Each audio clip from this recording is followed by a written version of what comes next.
So I'm seeing that Andy Reid kind of speculated that that he has to talk to the medical staff before he can say if Worthy's going to play on Sunday. He's going to play. He's going to play. You think so? I think so. I 100%. I mean, speculating on medical, I mean, it's weird because if he doesn't play this week, then like when's he going to play? He's not going to get better next week. It's a torn labrum, so like it's bad this week. It's bad next week. Is it going to be the Eric Berry where he's like day to day all year? I mean, like what are we doing? I mean, he almost played last week technically. I mean, he was listening exactly, to he last week, and now he's still almost playing this week, and I don't know what's going to be the.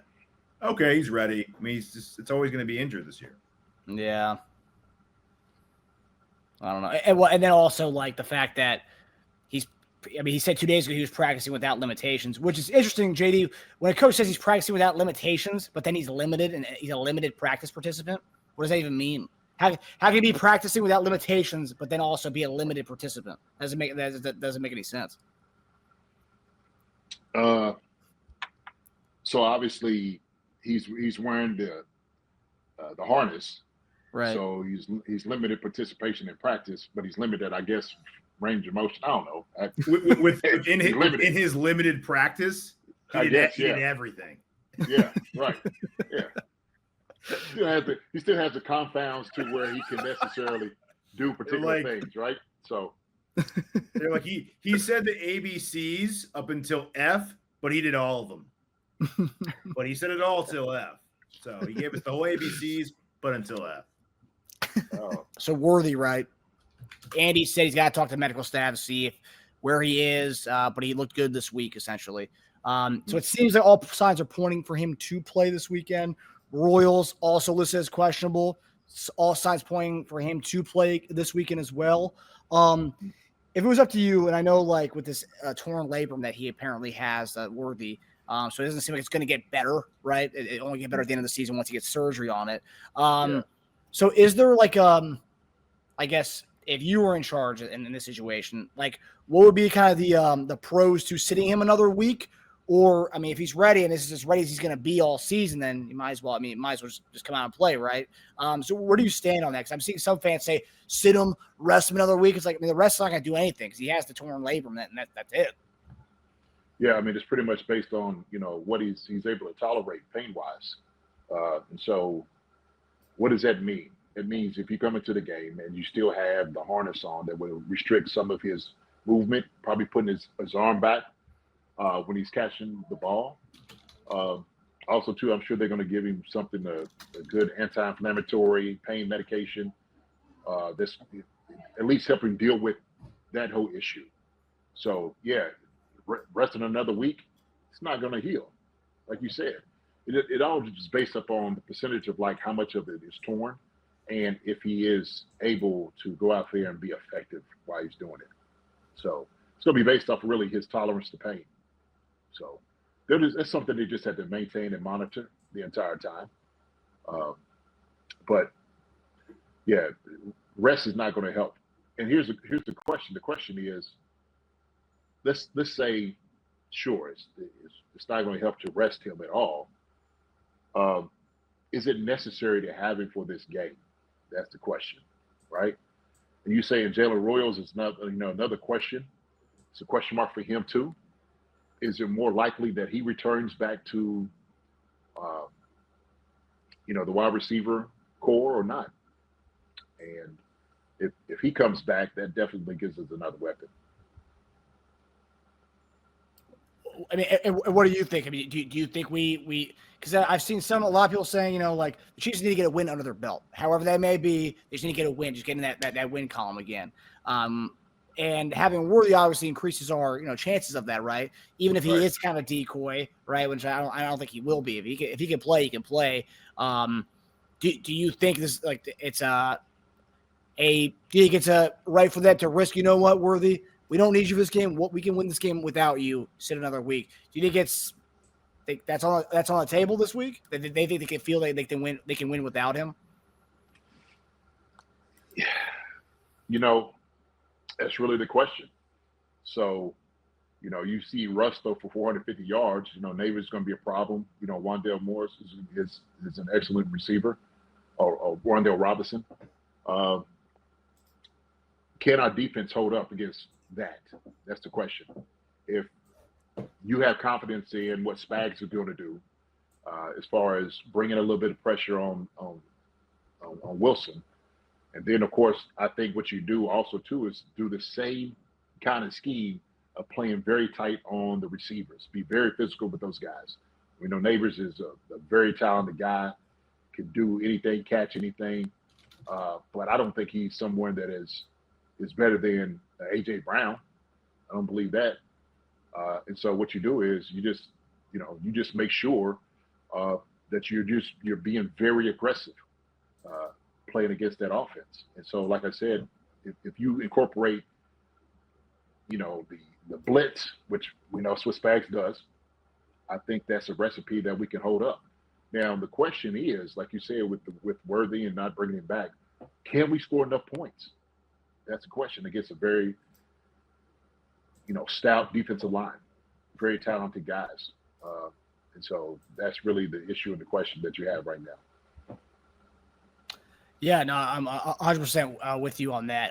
And I think even with that too, right? Russ had 400-something yards last week, but that Giants defense not only has every running back kind of dominated them. Last week, Dak and the Cowboys all passing attack, they had their way with them too. They had like 350-something yards passing last week. Oh, wow. Okay. So they're also kind of leaky in the back end as well. So this could be the game if Andy wanted to get the more of the get right aspect. This could be the game where Worthy, if you're ready to go, let's do it. And the fact that he was doubtful last week and he almost even played up until game day, and then this week he's pretty much practiced all week, be in a limited capacity. Seems like he is. There should be a game where he can come back. So I guess that's that we'll see. And the fact that it's a late Sunday night game, we won't probably get that answer till about 4 or 5 o'clock on Sunday. So if it's close, rest him till Baltimore. Is that the following week? I believe so. Yeah. Yeah. Yeah, I knew it. Yep. Yeah. So. Yeah. If it's a maybe this week and a definite this next week, I'll take definite next week. Yeah, I agree with that. JD, you've had to get some Toradol during games and whatnot. Sasha has a question here. If he is Toradol dependent, doesn't that make worsening the injury more likely by not feeling the boundaries of the injury? That's a vitamin T, man. The vitamin T does wonders, and it's an anti-inflammatory. Vitamin T. It's vitamin T. That's what it's known as in the league. And look, I tell you, guys are lined up before the game, talking to the doctors to get it. Here's the thing. I don't think that he'll be able to play without it. I just don't. You can't take Tylenol. It's going to have to be something as strong as Toradol. It does the anti-inflammatory and also, too, taking away the pain. And with the harness, that's going to be the restrictor, Sasha, if anything, right? He's limited to bringing his arms back. And then, of course, he'll still be able to feel something. So when he'll get to a certain point, he'll be like, oh, so if he alligator arm something, don't worry about it. Right? You just know what it is. So I think even with that, maybe you work him into the offense. He's not going to run what he would usually run, right? So you give him probably, 40% of the snaps, what he would usually do, and just see how he fits in. But I think at least if you have him in, if you decide to to put him on, the dress team, then you got to threaten the defense. You got to make sure he's there to say, hey, look, he's playing. So now there's a different element for the defense they have to look after. They got to make sure that they got to cover a guy like Worthy and his speed.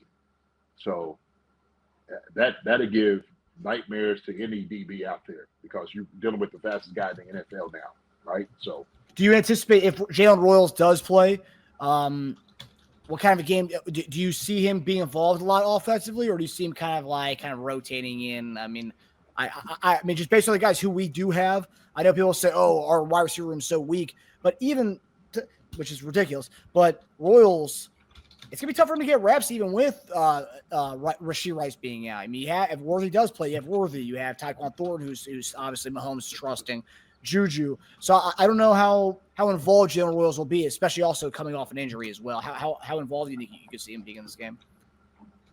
I mean, if he comes in, you got to work him in, and I don't think you have to work him in slowly.